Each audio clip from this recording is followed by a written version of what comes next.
The day the aliens came to Earth was supposed to be the greatest moment in human history. Every screen on the planet showed the same image. A massive silver ship hung in the sky above New York City.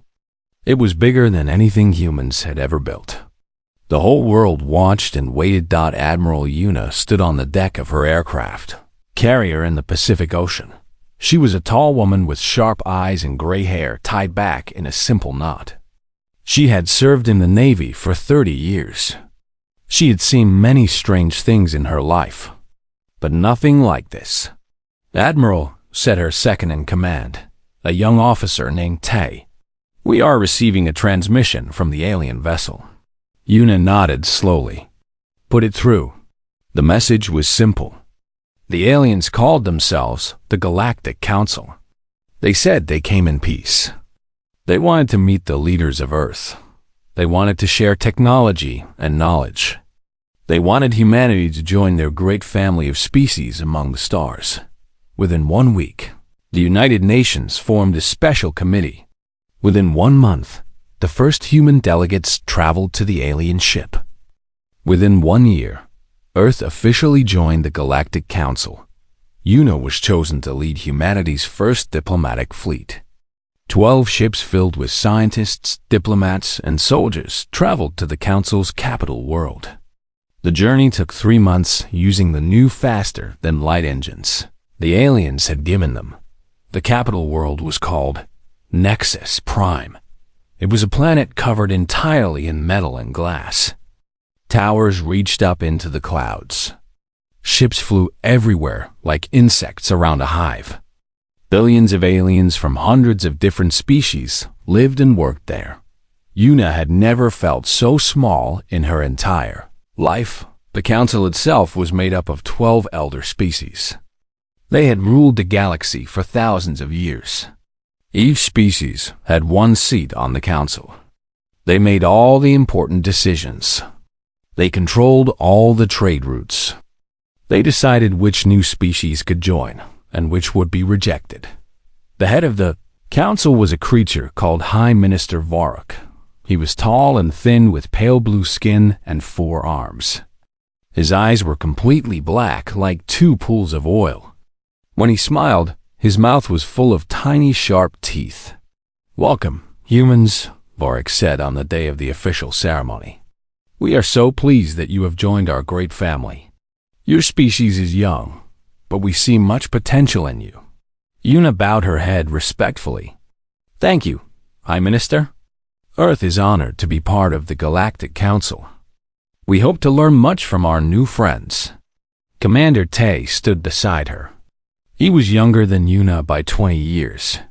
He had dark hair and a serious face. He did not trust these aliens. Something about them felt wrong to him. But he kept his thoughts to himself. The first year of membership went well. The council shared technology with Earth. New medicines cured diseases that had killed millions. New energy sources ended the need for fossil fuels.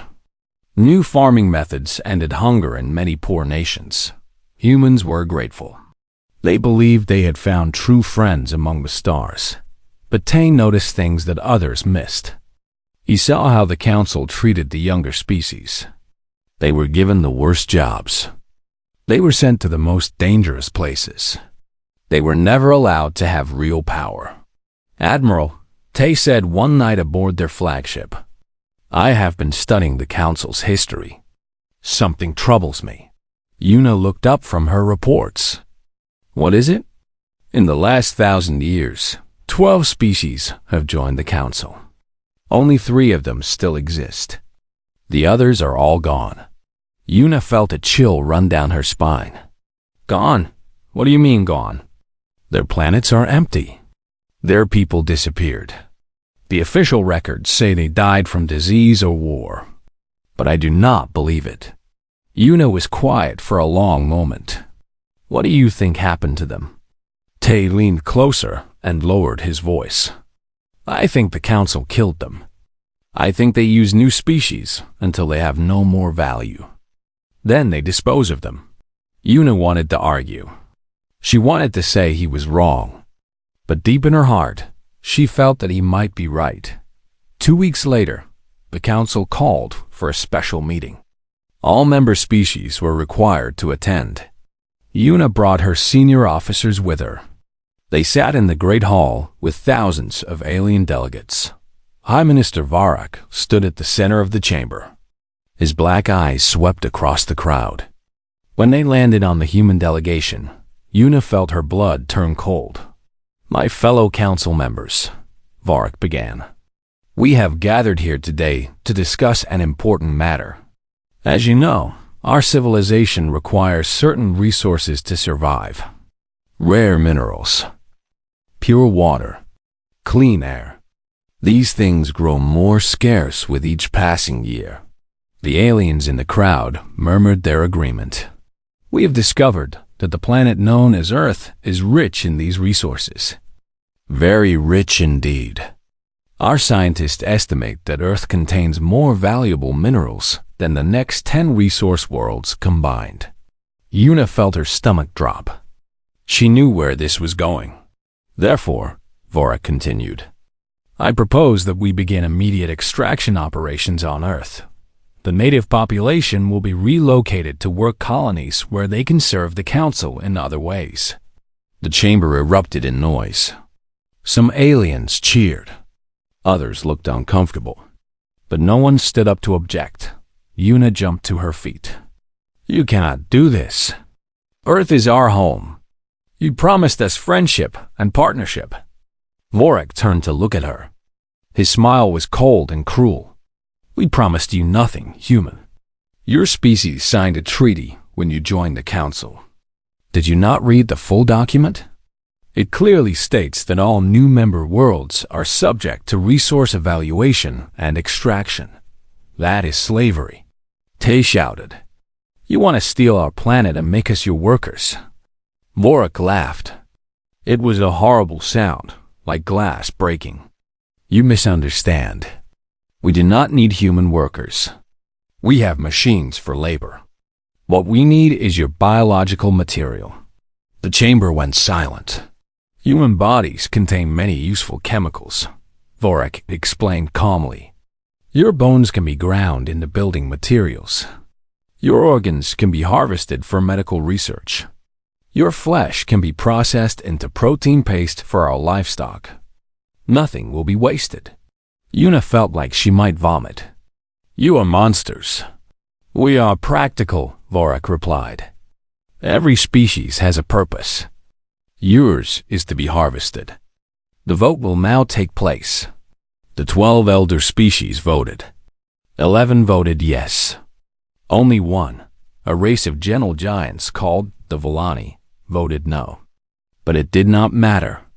The decision was made. "The extraction will begin in 40 standard days," Vorak announced. "All human ships are ordered to return to Earth immediately. Any resistance will be met with overwhelming force." Una looked at Tay. His face was pale but determined. They both knew what they had to do. They had to warn Earth. The journey back took 3 months. Every day, Una tried to send messages home. Every message was blocked by Council ships that followed them. They were prisoners being escorted to their own execution. When they finally reached the solar system, Una saw the Council fleet waiting for them. Hundreds of warships surrounded Earth. They were massive things, covered in weapons and armor. Each one was bigger than the largest human aircraft carrier. "Admiral," one of her officers said with a shaking voice, "they are ordering us to stand down and surrender." Una stood tall. "Tell them we refuse." The battle lasted less than 1 hour. Human ships were fast and brave, but they were hopelessly outmatched. The Council's weapons tore through human armor like paper. One by one, the ships of Una's fleet were destroyed. Una's flagship was hit by a massive blast. The bridge exploded around her. She was thrown against a wall, and everything went dark. When she woke up, she was floating in a damaged escape pod. Through the cracked window, she could see Earth below. Bright flashes of light covered the surface. The Council was bombing the cities. Tears ran down Una's face as she watched her world. Burned. Billions of people died that day. New York, Tokyo, London, Seoul, Beijing. Every major city was reduced to ashes. The Council was not trying to conquer Earth. They were trying to wipe out as many humans as possible before the harvest began. Yuna drifted in space for 2 days before a rescue ship found her. It was a small mining vessel that had been hiding near Mars. The crew was human. They had seen what happened and come to look for survivors. The captain was a young woman named Hana. She had dark eyes and a scar across her cheek. She helped Yuna out of the escape pod. "Admiral," Hana said, "thank God you are alive. We thought everyone was dead." Yuna grabbed Hana's arm. "How many survived? How many humans are left?" Hana's face was grim. "We do not know for certain. Maybe a few 100 million scattered across the colonies on Mars and Europa.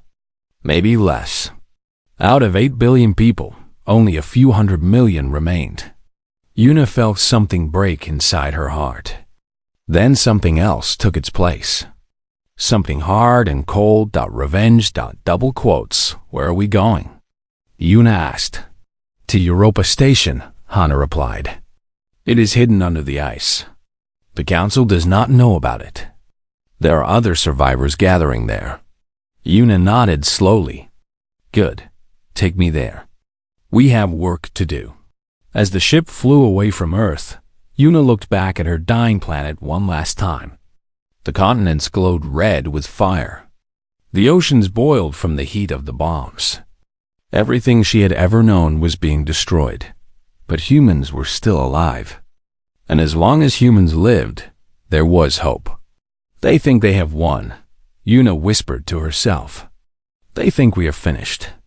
But they do not understand humans. They do not know what we can do when we are pushed too far." She turned away. Europa Station was cold. It was always cold. The base was built deep under the ice moon's frozen surface. Above them, kilometers of ice protected them from Council scanners. Below them, a warm ocean heated by the moon's core kept them alive. Yuna stood in the main command room and looked at the people around her. 300,000 humans lived in this station. They were miners, scientists, engineers, and soldiers. They were all that remained of a great civilization. 6 months had passed since the betrayal. 6 months of hiding. 6 months of fear. 6 months of anger building up inside every human heart. "Admiral on deck!" Someone shouted as Yuna entered. The officers straightened their backs. Even in these dark times, discipline remained. It was one of the few things they had left. Commander Tay walked beside Yuna.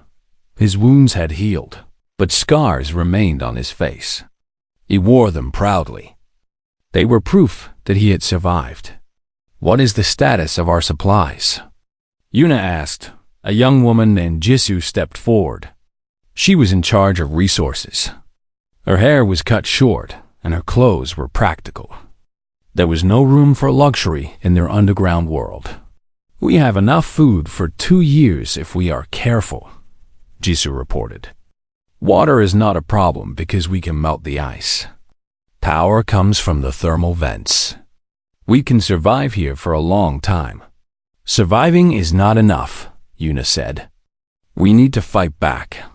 An older man in the corner laughed bitterly. His name was Dowan, and he had been a general in the Korean army before the attack. He had lost his entire family in the bombing of Seoul. "Fight back with what?" Dowan asked. "We have no ships. We have no weapons. The Council has thousands of warships. What can we possibly do against them?" Yuna understood his anger. She felt it too. But she could not let despair win. "We start small," she said. "We gather intelligence. We find other survivors. We build our strength slowly. There are other survivors," Captain Hana spoke up. She stood near the door with her arms crossed. "Our scouts have found hidden colonies on Mars, in the asteroid belt, and on Titan. Altogether, Maybe 500 million humans are still alive. 500 million out of 8 billion. The number was painful to hear. But it was more than Yuna had hoped for. Can we contact them? She asked. It is risky, Tay said. The Council is monitoring all communications. If they detect our signals, they will find us. A new voice came from the back of the room. I can help with that. Everyone turned to look. A thin young man walked forward. He wore dirty overalls and had grease stains on his hands. His name was Minho, and he was the station's chief engineer. Who are you? Dowan demanded. I am nobody important, Minho said with a small smile. But I've been studying the wreckage from the battle. The Council ships that were damaged near Earth. Some pieces fell on Mars before we retreated. Yuna's eyes narrowed. What did you find? Minho reached into his pocket and pulled out a small metal cube. It glowed with a faint blue light. This is a Council communication device, he explained. It uses something called quantum entanglement. Messages cannot be intercepted because they do not travel through normal space. They simply appear at their destination. The room went silent. Everyone stared at the glowing cube. You figured out how it works? Yuna asked. Minho nodded. It took me 3 months, but yes. I can build more of them. We can talk to the other colonies without the Council knowing. For the first time in 6 months, Yuna smiled. The next year was spent in secret preparation. Minho worked day and night building communication devices. They were sent to every hidden human colony. For the first time since the betrayal, humans could talk to each other again. Yuna traveled between the colonies. She visited Mars, where 50,000 survivors lived in underground tunnels. She visited the asteroid belt, where miners had converted their stations into hidden fortresses. She visited Titan, where scientists worked on new weapons. Everywhere she went, she brought hope. And everywhere she went, people joined her cause. We cannot stay hidden forever, Yuna told them. The Council will find us eventually. We must be ready to fight when that day comes. But fighting required weapons. And weapons required technology. Human technology was not advanced enough to hurt the Council. They needed something better. The answer came from an unexpected source. One day, a small ship arrived at Europa Station. It was not a human ship. It was alien. But instead of Council markings, it carried the symbol of the Volani. They were the only species that had voted against the destruction of Earth. Yuna met the ship personally. The Volani ambassador was a huge creature, nearly 3 meters tall, with 4 thick legs and 2 powerful arms. His skin was rough and gray, like stone. His eyes were small but kind. I am called Garan, the ambassador said. His voice was deep and slow. I have come to help you. Yuna was suspicious. Why would you help us? Your species is part of the Council. Garan lowered his massive head in shame. The Council has done terrible things to many species. We Volani were once a proud people with a great empire. The Council conquered us long ago. Now we serve them, but we do not forget what we lost. So you want revenge too, Tay said. I want justice, Garan corrected. The Council rules through fear and cruelty. If humans can challenge them, perhaps others will find the courage to rise up as well. He reached into his bag and pulled out a data crystal. It was the size of a fist and glowed with inner light. This contains the technical plans for Council warships, Garan explained. Their weapons, their shields, their engines. Everything you need to build your own fleet. Minho took the crystal with trembling hands. His eyes were wide with excitement. This is incredible, he whispered. With this, we can understand their technology. We can copy it. Maybe even improve it. Yuna looked at Garan carefully. What do you want in return? The Volani smiled sadly. Only this. When you win, and I believe you will win, Remember that not all aliens are your enemies. Some of us want peace and freedom as much as you do. Yuna extended her hand. After a moment, Goran took it in his massive palm. I will remember, she promised. The next 2 years were the hardest in human history. Every colony worked together. Every person contributed something.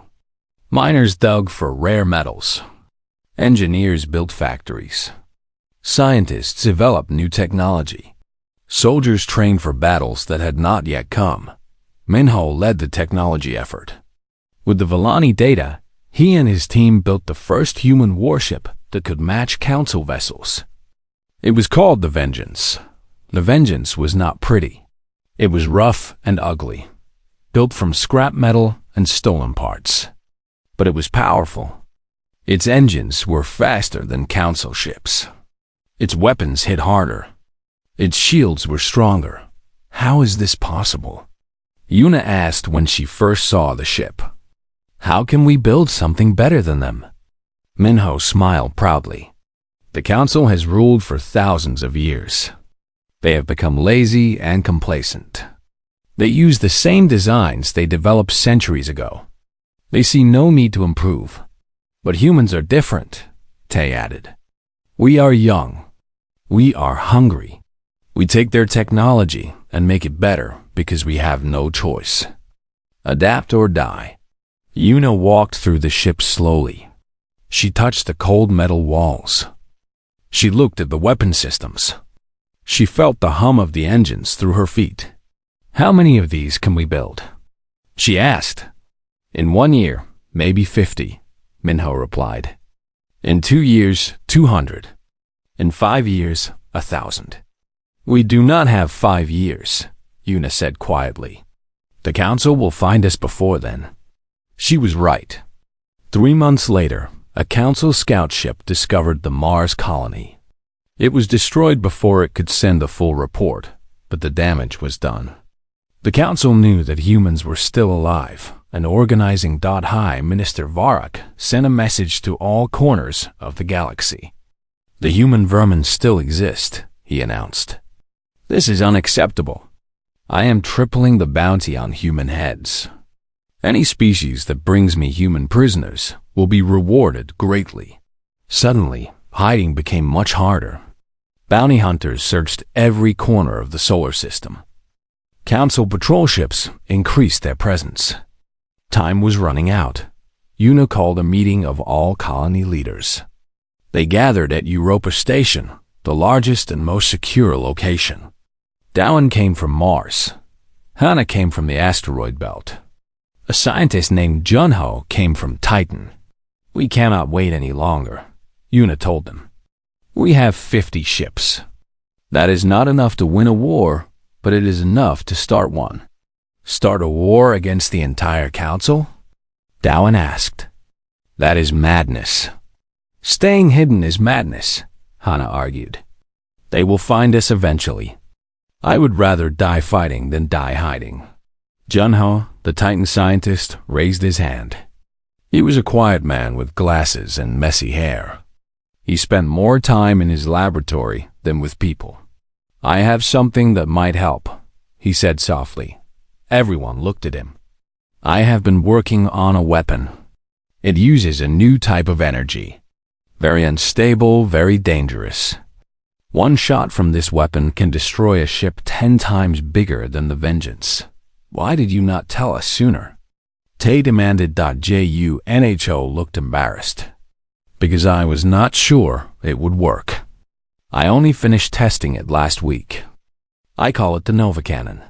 Yuna leaned forward. How many do we have? Right now, only one. It is installed on the Vengeance. But I can build more if you give me time and resources. Time and resources. 2 things they did not have enough of. Yuan stood up and looked at each person in the room. These were the leaders of humanity now. Generals, scientists, engineers, and pilots. They were all that stood between survival and extinction. Here's my plan, she said. We will not at 5 years had passed since the first raid on the council supply depot. 5 years of fighting. 5 years of growing. 5 years of becoming something dangerous. Admiral Yuna stood on the observation deck of her new flagship. It was called the Retribution, and it was 10 times larger than the original Vengeance. 300 warships floated in formation around it. Each one was built by human hands using stolen technology and pure determination. They were no longer hiding under the ice of Europa. They had built a secret base in the dark space between stars. No sun lit this place. No planet existed nearby. It was cold and empty and perfect for hiding an army. "Admiral," Commander Tay said as he walked up beside her. His hair had turned gray in the past 5 years. Lines of worry marked his face, but his eyes still burned with purpose. "The last ships have arrived. All 300 are now assembled." Yuna nodded slowly. "Good. What about the crews?" "Fully trained and ready. We have over 50,000 personnel. Soldiers, pilots, engineers, and medics. All volunteers." The word volunteer meant something special to humans now. Nobody was forced to fight. Nobody was commanded to die. Every single person in this fleet had chosen to be here.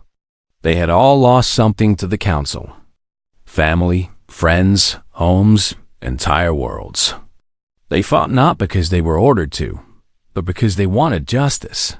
Yuna remembered the early days. The desperate raids. The narrow escapes. The friends they had buried along the way. Minho had died 2 years ago. He was leading a raid on a Council research station when his ship was caught in an ambush. He had ordered his crew to escape while he stayed behind to hold off the enemy. His last words were transmitted to the entire fleet. "Build more ships," he had said. "Build them better. Never stop fighting. Never forgive. Never forget." His death had hurt Yuna deeply, but it had also inspired the fleet. Young engineers worked even harder to honor his memory. New ships were built faster. New weapons were invented. Minho's legacy lived on in every piece of human technology. Junho, the quiet scientist from Titan, had become one of the most important people in the Resistance. His Nova cannon had proven deadly in battle. Council ships had no defense against it. One shot could crack through any shield and destroy any armor. But Junho had not stopped there. He had continued to improve human technology in ways nobody expected. "Admiral," Junho said as he entered the observation deck. He looked older now, his hair completely white. But there was excitement in his eyes. "I need to show you something." Yuna turned to face him. "What is it?" "Follow me to the research bay. This is something you need to see in person." They walked through the corridors of the Retribution together. Soldiers saluted as they passed. Engineers nodded respectfully. Everyone knew Admiral Yuna. She was the symbol of human resistance. The woman who refused to give up. The research bay was a large room filled with computers and strange machines. Junho led them to a device in the center. It looked like a metal ring about 2 meters wide. Blue light pulsed along its surface? What am I looking at?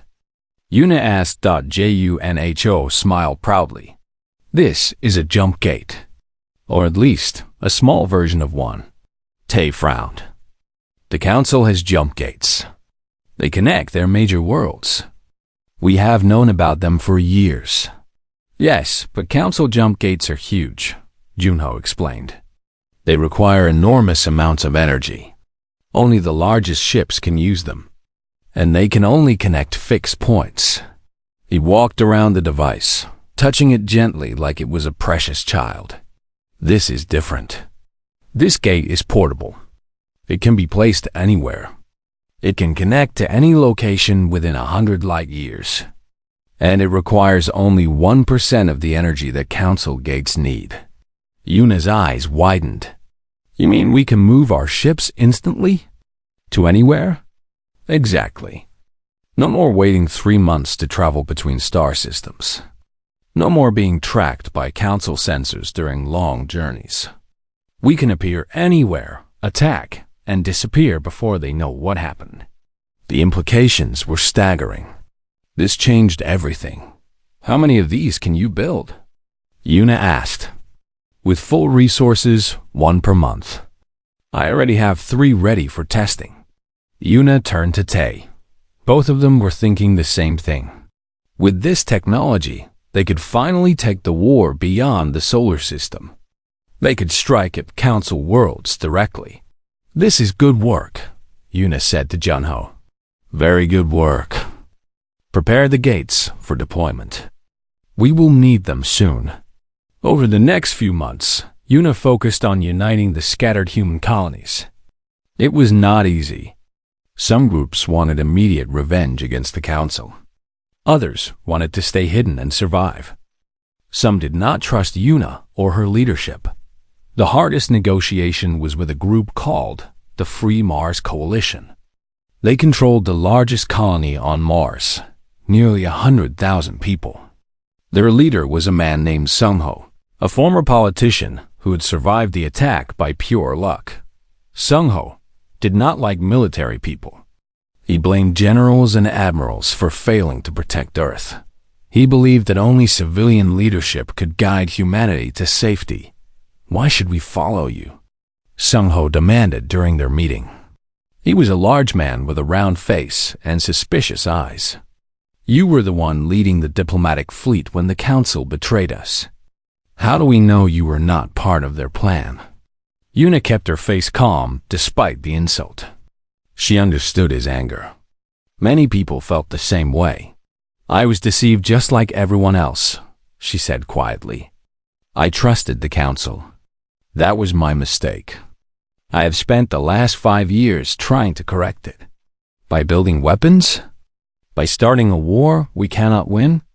By giving humanity a chance to survive? Yuna leaned forward. The council does not want peace with us. They want to harvest us. Do you understand what that means? They want to grind our bones into powder and turn our flesh into animal feed. Sungho's face turned pale. He had heard the reports, but hearing it spoken so directly was different. If we hide, they will find us eventually, Yuna continued. If we run, they will catch us. Our only choice is to fight. Together.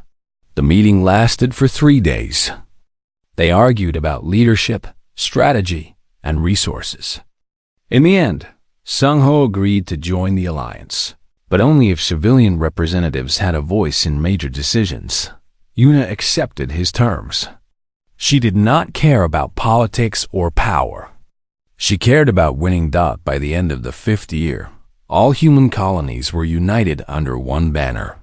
They called themselves the Earth Remnant. 500 million humans spread across dozens of hidden bases. 300 warships with more being built every month. New weapons, new technology, and a new determination to make the council pay. But they were still badly outnumbered. The council had thousands of warships, millions of soldiers, billions of citizens. No matter how good human technology was, pure numbers would eventually win. Unless they found allies. Garan, the Villani, had kept his promise. He secretly contacted other species that had suffered under council rule. Many were too afraid to act openly, but some were willing to help in small ways. The Kryn, a species of reptilian traders, began smuggling supplies to human bases.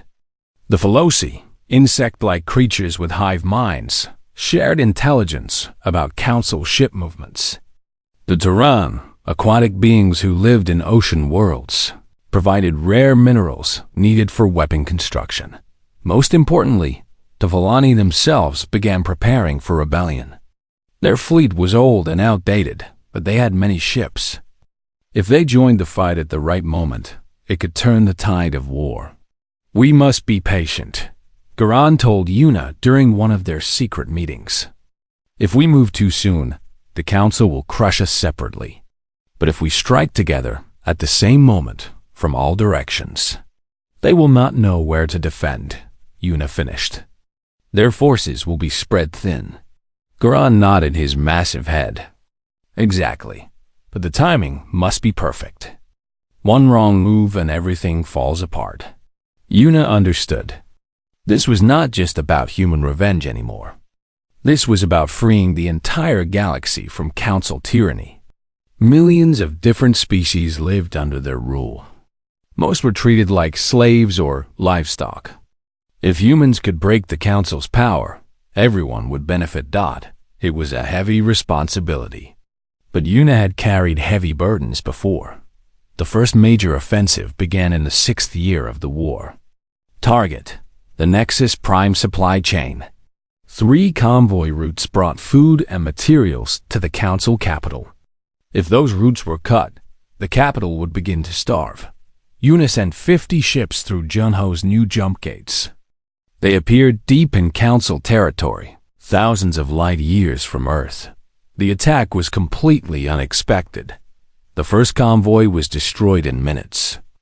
20 cargo ships and their escort were turned into floating debris. Before council reinforcements could arrive, the human ships jumped away. 3 days later, another convoy was hit. Then another. High Minister Vorak was furious. He sent warships to protect the convoys. But the humans used their jump gates to appear and disappear like ghosts. Council ships could not catch them, could not predict them, could not stop them. Prices on Nexus Prime began to rise. Food became scarce. The council citizens, who had lived in luxury for centuries, started to complain. They had never experienced shortage before. They did not know how to handle it. The humans are like insects, Vorak complained to his council. We crush them and they come back. We burn their worlds and they rebuoy. The Battle of Kara Station marked the true beginning of the Galactic War. It was a massive military base that controlled access to 5 different star systems. The council considered it unbreakable. They were wrong. Yuna's fleet emerged from jump space in perfect formation. 200 ships faced a station defended by 50 council warships and orbital weapons platforms.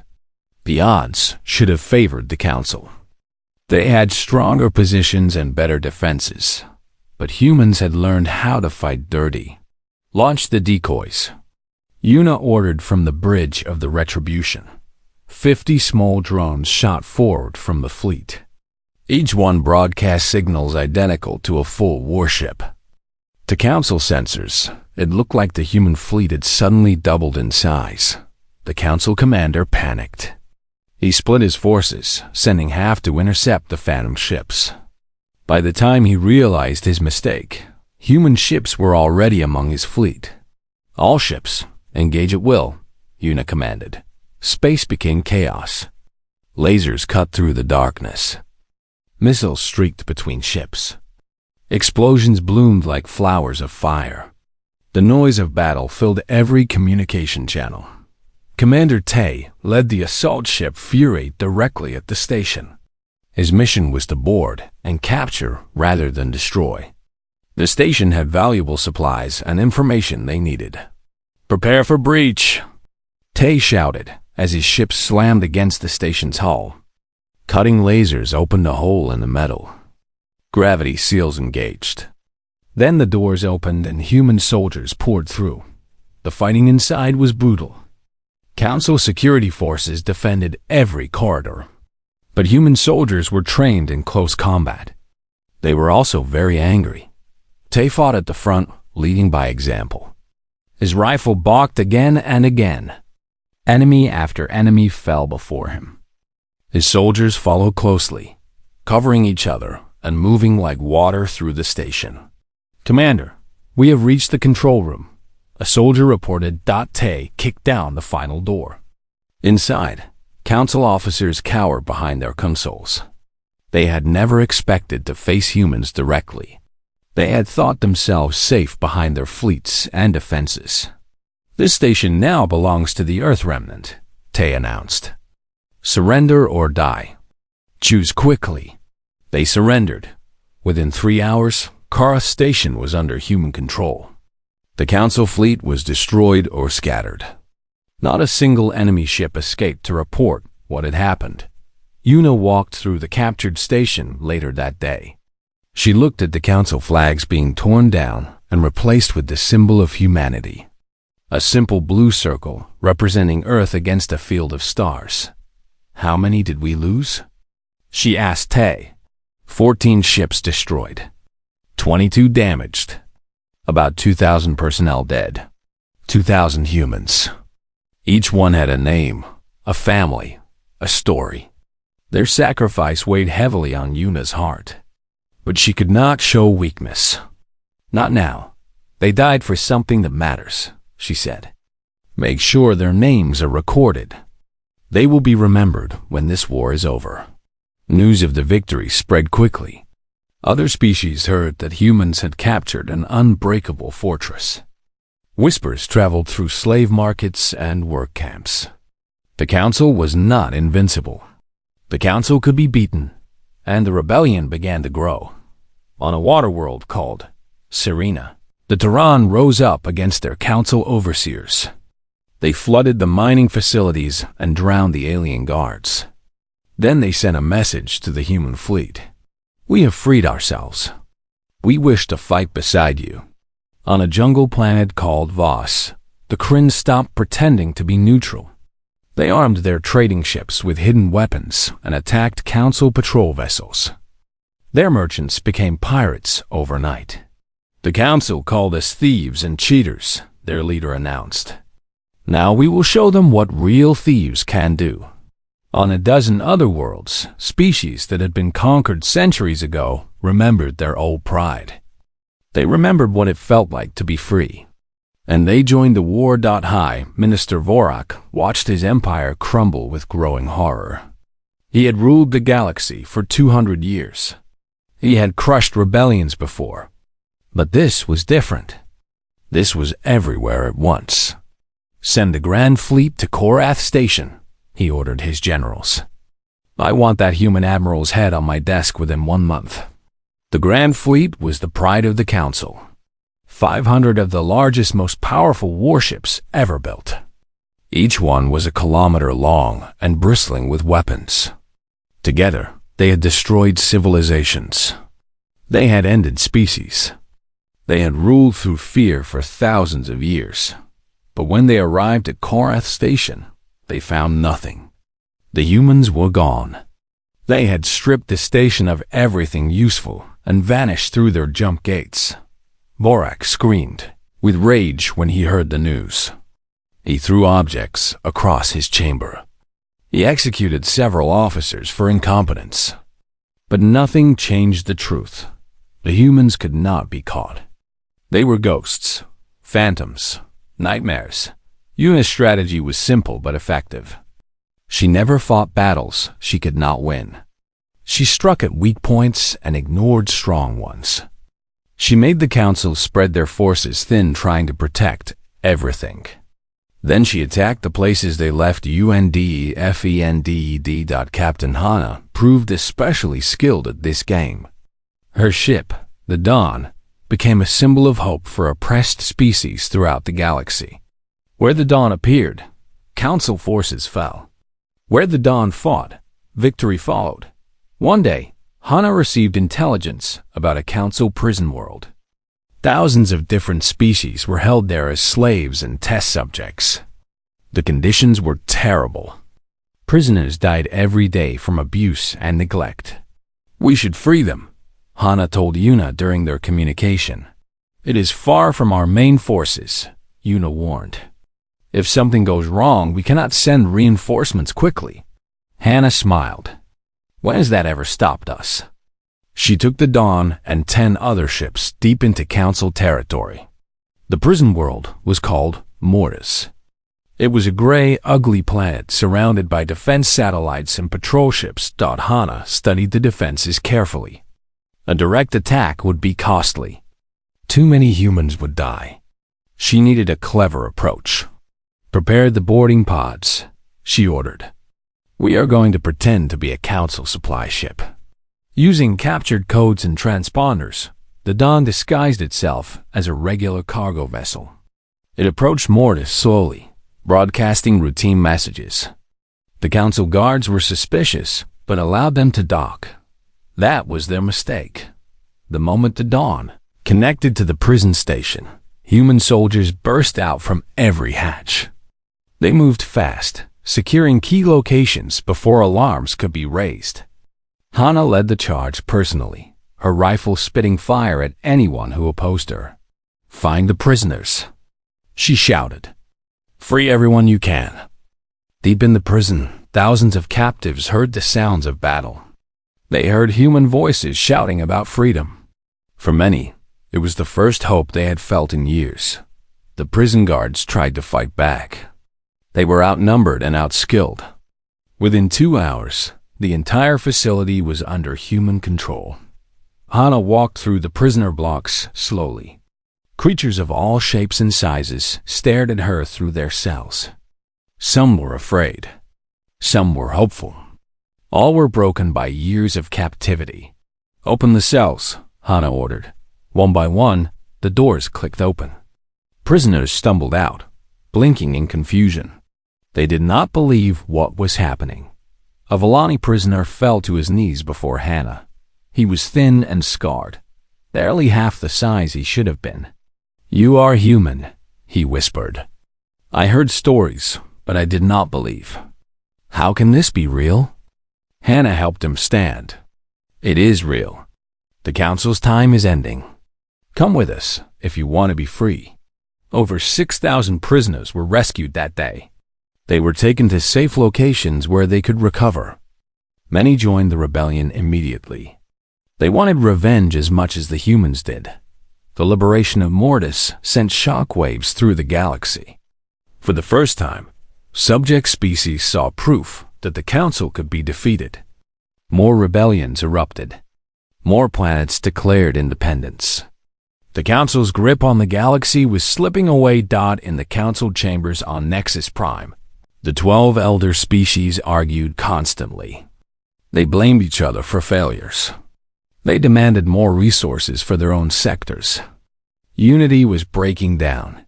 3 species withdrew their fleets from the Grand Fleet, claiming they needed to protect their home worlds.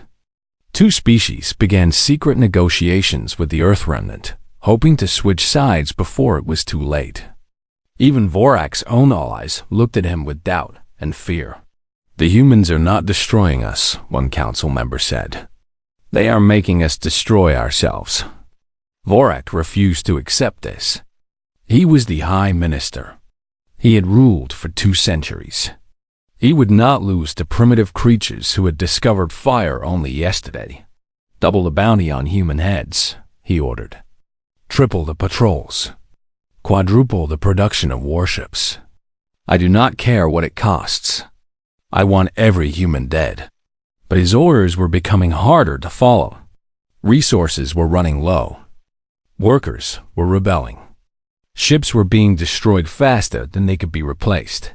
The Council was bleeding, and Vorak could not stop it. Meanwhile, Yuna prepared for the final phase of the war. Her fleet had grown to over 500 ships. Allied species contributed another 300. Intelligence networks provided constant information about Council movements. "We are ready to strike at Nexus Prime itself," Tay reported during a strategy meeting. "Our forces are strong enough. Our technology is superior. If we hit them now, while they are divided, we can end this war." Yuna studied the holographic map of the Council capital. It was heavily defended. Thousands of weapons plat. The Battle of Nexus Prime lasted for 3 days. 3 days of constant fighting. 3 days of explosions and death. 3 days that changed the history of the galaxy forever. Admiral Yuna commanded from the bridge of the Retribution. She had not slept since the battle began. Her eyes were red and her voice was hoarse, but she refused to rest. Not while her people were dying. "Status report," she demanded. Commander Tay looked at his screens. His face was grim. "We have lost 140 ships. The Council has lost over 300. Their defense platforms are mostly destroyed. But the Grand Fleet still holds position around the planet. 300 Council ships remained.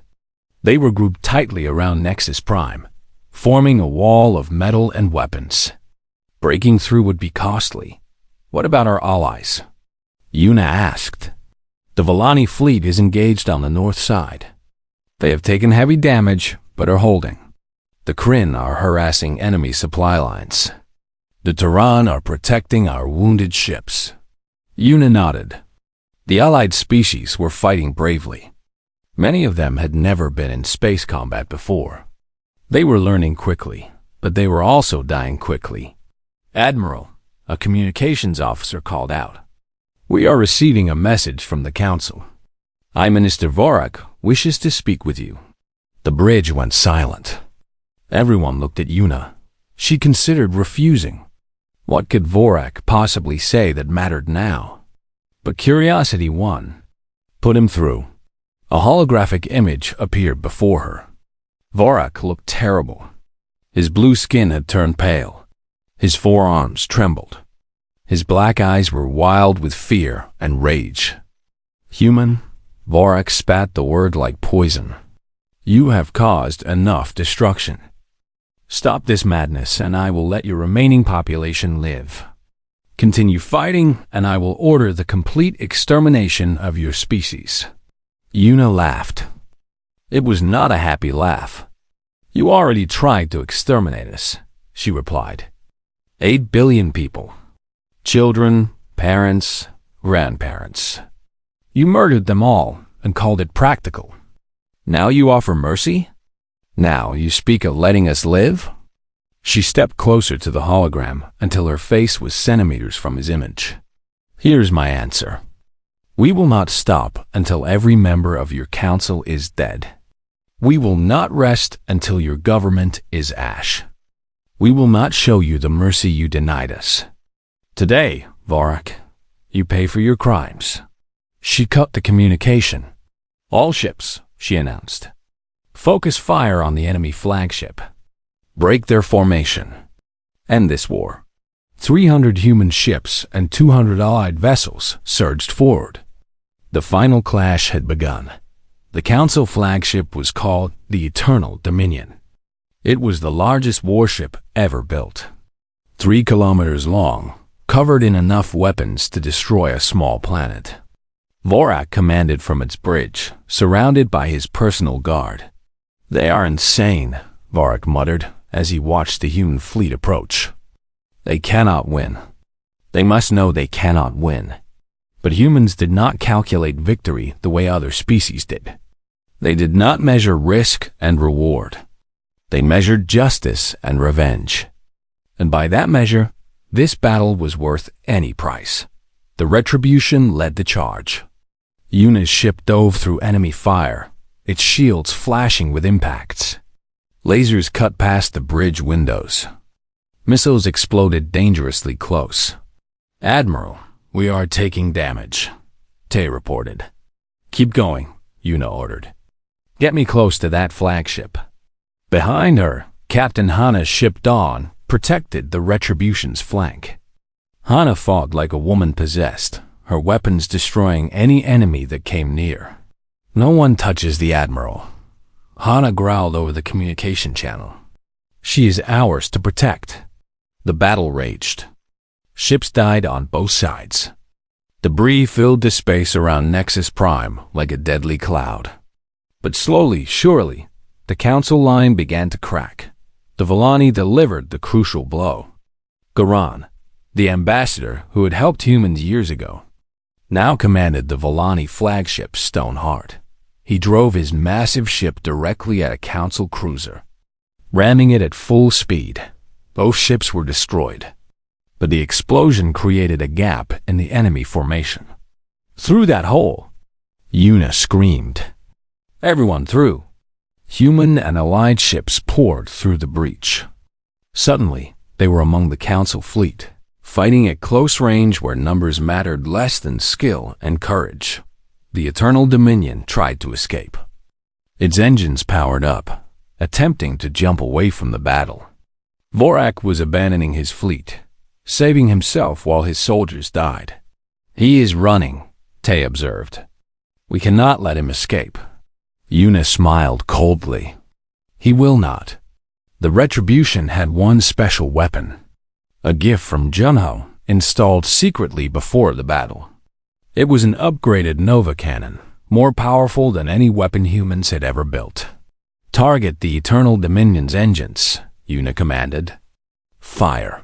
A beam of pure white light shot from the Retribution. It crossed the distance between ships in less than a second. It hit the Council flagship's engines and kept going, cutting through the massive vessel like a knife through paper. The Eternal Dominion broke in half. Explosions rippled through both sections. Escape pods launched desperately as the crew tried to flee, but the bridge section did not explode. Vorak's personal shield had protected it. The High Minister was still alive, floating in the ruins of his ship. "Boarding teams prepare," Una ordered. "I want him alive." Tay led the assault personally. His team cut their way into the destroyed flagship and fought through the wreckage. Council guards died protecting their leader, but nothing could stop the humans now. They found Vorak hiding in a storage compartment. The mighty High Minister, ruler of 1,000 worlds, was cowering behind containers like a frightened child. "Please," Vorak begged. "I can give you anything. Wealth, power, territory. Name your price, and it is yours."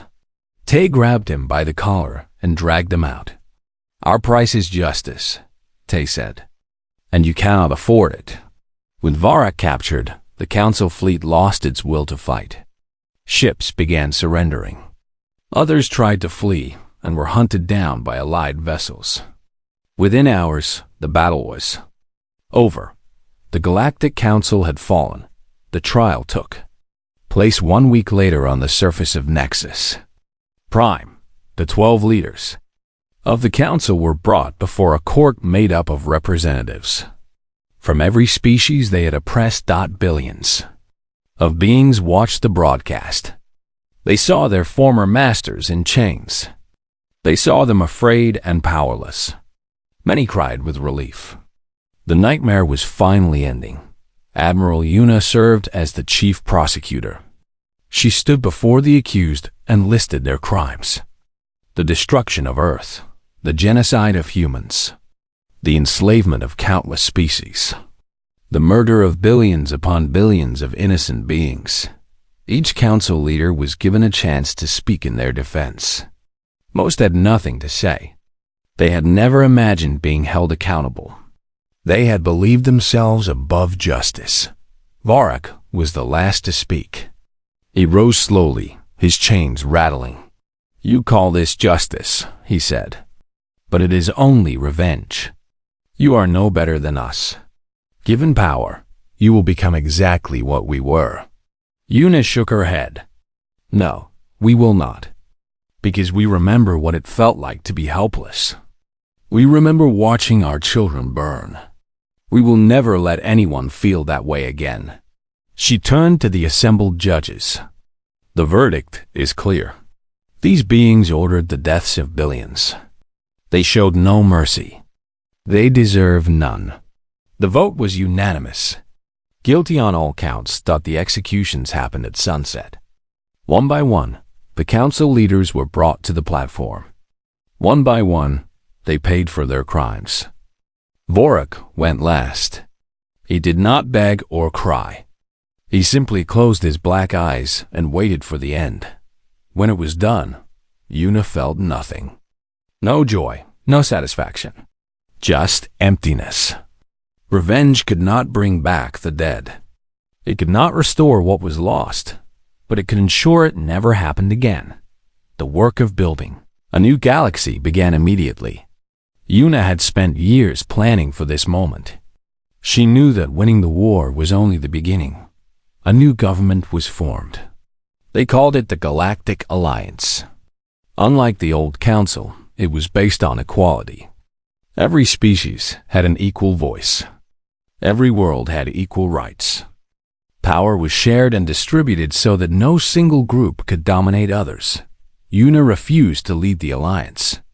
She had been a warrior, not a politician. Instead, she recommended Sung-ho, the former politician from Mars. He had opposed her once, but he was fair and thoughtful. He would be a good leader. You could rule the galaxy, Sung-ho told her when she offered him the position. No one would object. You earned it. Yuna shook her head. I did not fight for power. I fought for justice. The last thing we need is another emperor. She stepped down from military command shortly after. Tae took over the human fleet. Hana became the chief of planetary defense. Junho continued his research, developing new technologies to help rebuild destroyed worlds. As for Yuna, she requested only one thing: a small ship and permission to return to Earth. The journey took 3 weeks. When she arrived, she barely recognized her home world. The Council's bombs had been devastating. The great cities were gone. The continents were scarred. But life was returning. Grass grew in the ruins of Seoul. Fish swam in the changed rivers. Birds flew where skyscrapers once stood. Earth was healing, slowly but surely.